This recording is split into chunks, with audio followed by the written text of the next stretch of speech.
सभी किसान भाइयों का हमारा नमस्कार। आप सभी किसान साथियों को अपने यूट्यूब अवैध लाइव टीवी चैनल पर बहुत बहुत स्वागत करता हूं। मैं हूं आपका दोस्त राहुल चौरसिया। किसान भाइयों, जैसे कि जो फसल आप हमारे पीछे देख रहे हैं, या हमारा तरबूज का 1 एकड़ का यहाँ फसल लगा हुआ है। और आप इस वीडियो में आज जानेंगे, जैसे कि आप तरबूज का बिजाई कर देते हैं या खरबूजा का बिजाई कर देते हैं, या इसके अलावा आप खीरा का बुआई कर देते हैं।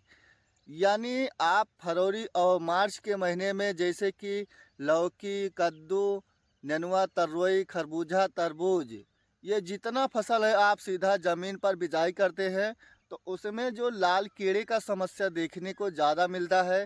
इसमें हमें कौन सी दवा का छिड़काव करना चाहिए और कौन से फंगीसाइड का प्रयोग करना चाहिए, जिससे कि जो हमारा तरबूज और खरबूज का फसल है या इसके अलावा अन्य फसल है, तो उसका जो पौधा है वो हमारा डंपिंग का शिकायत ना हो, और जो लाल कीड़े बैठ जाते हैं वो सारी पत्तियां चाट लेते हैं, जिससे कि जो हमारा पेड़ है वो सूख जाता है।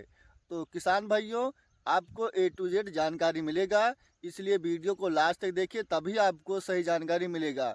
और जैसे कि जो हमारा तरबूज का फसल है दोस्तों, ये आज 16 दिन का हमारा तरबूज का फसल हो चुका है। तो किसान भाइयों, जैसे कि आपने अगर तरबूज और खरबूज का बिजाई किया है और उसका जामनेशन आ चुका है, तो आपको इसमें एलियट 15 लीटर पानी में 35 ग्राम और उसके साथ आपको गौचो या अलांटो लेना है। ये अगर आप गौचो डालते हैं तो 5 ml 15 लीटर पानी में, और अगर आप अलांटो डालते हैं तो 15 लीटर पानी में आपका पड़ेगा 15 ml। ये दोनों दवा को आपको, जैसे कि जामनेशन आ जाता है, तब आपको इसमें ड्रेंचिंग करना है। जो आप पौधा देख रहे हैं, अगर ये ड्रेंचिंग करते हैं तो जो इसमें लाल कीड़े समस्या देखने को मिलता है, ये समस्या देखने को नहीं मिलेगा। और इसके साथ जो उड़ने वाले कीड़े होते हैं, ये भी आपके फसल पर नहीं बैठेगा।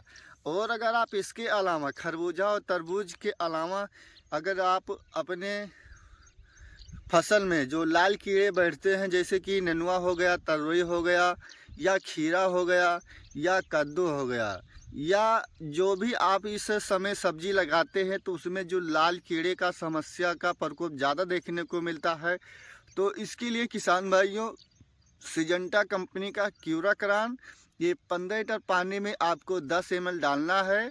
और आप चाहे सुबह के समय डाल दें या शाम के समय डाल दें, और डालने के बाद आपको इसमें कुछ नहीं करना है। और आपको ये अगर प्रक्रिया करते हैं तो 10 से 12 दिन तक आपके खीरा, नेनुआ, तरोई, ये जो भी फसल है इसमें समस्या देखने को नहीं मिलेगा। लेकिन अगर आप उसके अलावा अगर आप खरबूजा और तरबूज का फसल लगाते हैं, तो ये दोस्तों बहुत महंगा फसल है। तो इसमें आपको जो हमने दवा बताया, आपको एलियट 15 लीटर पानी में 35 ग्राम और उसी में आपको गौचो या अलांटो लेना है। ये दो दवा आपको डालना है। तो जो किसान भाई इस दवा को अगर डालेंगे तो उनका जो फसल है दोस्तों बहुत ही अच्छा रहेगा। और ख़ास तौर पर जैसे कि जो किसान भाई तरबूज का फसल लगाते हैं, तो उसमें जो रस चूसक कीड़े होते हैं तरबूज में ज़्यादा देखने को मिलता है। और अगर वहीं हम बात करें खरबूजा और तरबूज में ज़्यादा देखने को मिलता है।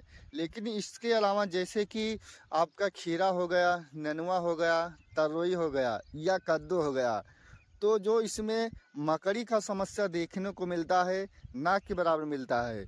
तो आप इसमें अगर अलांटो या गोचो का प्रयोग करते हैं, तो जो उड़ने वाले कीड़े होते हैं, रस चूसक जो कीड़े होते हैं, वो सारे आपके ख़त्म हो जाएंगे।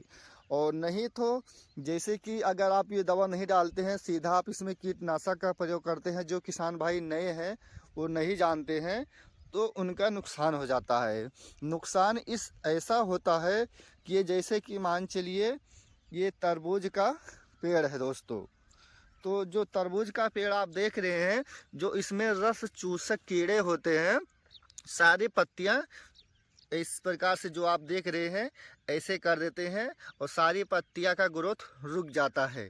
तो अगर आपके तरबूज के फसल में ऐसा समस्या है दोस्तों, तो आपको 15 लीटर पानी में 15 ml आपको डालना है बायर कंपनी का ओबेरान, और इसमें जंप डालना है 1 पैकेट।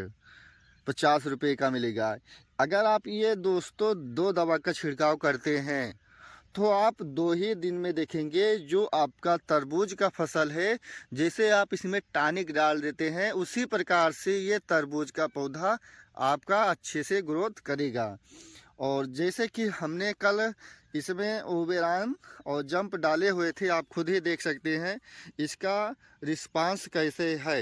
ये जो पत्ती आप देख रहे हैं इसमें रस चूसक कीड़े का प्रकोप नहीं दिखाई दे रहा होगा, और बगल आप देख सकते हैं, और इसके बगल में ये थोड़ा कम है। तो आपको अगर ऐसा समस्या है तो ये प्रक्रिया आपको करना है, अन्यथा आप नहीं करते हैं तो जो तरबूज का फसल है दोस्तों वो पूरा नष्ट हो जाएगा, और आप कीटनाशक दवा का प्रयोग करेंगे तो आपका तरबूज के फसल से आप घाटा ही खाएंगे। और दोस्तों हमारा जो तरबूज का फसल है आप खुद ही वीडियो में देख सकते हैं कितना ज़बरदस्त इसका जमाव है। और यह हमारा तरबूज का फसल अभी दोस्तों 16 दिन का ही हुआ है। और आप अगर तरबूज खरबूज का फसल लगाए हुए हैं, या आपके तरबूज के फसल में फूल और फल का स्टेज है, या आपके डंक माइनर का समस्या है, या इसके अलावा आप खरबूजा और तरबूज में जो साइज़ है वो अच्छा नहीं ले पाते हैं, तो जो आप स्क्रीन पर नंबर देख रहे हैं आप इस नंबर पर व्हाट्सअप कर सकते हैं और बात भी कर सकते हैं। जैसे कि हमारा जो तरबूज का फसल आप देख रहे हैं दोस्तों, ये हमारा पछेती में लगा हुआ है। किसान भाइयों, जो हमने आपको दवा बताया जैसे कि जो हम अपने तरबूज और खरबूज के फसल में डालते हैं, वही हम आपको इस वीडियो के माध्यम से शेयर कर रहे हैं, ताकि अगर आप अपने तरबूज और खरबूज के फसल में डालते हैं तो आपका खेती से एक भी रुपया नाजायज खर्च ना होने पाए दोस्तों।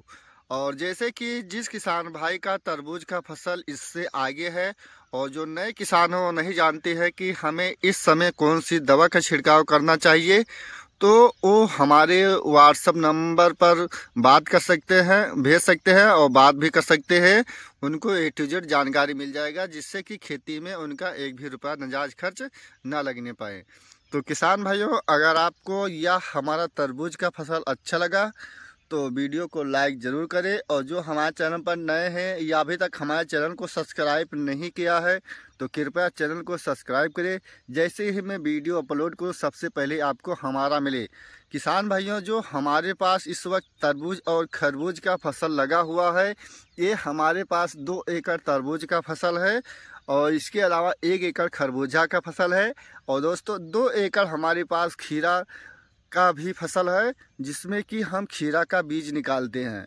और इसके साथ साथ हमारे पास 1 एकड़ घुइया का फसल है, और 1 एकड़ हमारे पास टमाटर का फसल है। टमाटर जो हम ट्रांसप्लांट करे हुए हैं दोस्तों, बिना बांस के हम टमाटर का खेती करते हैं, बिना ड्रिप के, बिना मल्चिंग पर लगा हुआ है। और ये आप जाकर वीडियो में देख सकते हैं। जो किसान भाई नए हैं वो बिना ड्रिप और बिना बांस के टमाटर की खेती कैसे कर सकते हैं। तो दोस्तों समय समय पर हमारे पास सब सब्जी की खेती मैं करता हूं, और जो भी किसान भाई जो भी सब्जी की खेती करना चाहते हैं तो हमसे बात कर सकते हैं, और उन्हें कौन से समय में कौन सी कंपनी का बीज का चयन करना चाहिए, तो ये सब चीज़ आपको जानकारी मिलेगा। तो धन्यवाद किसान भाइयों।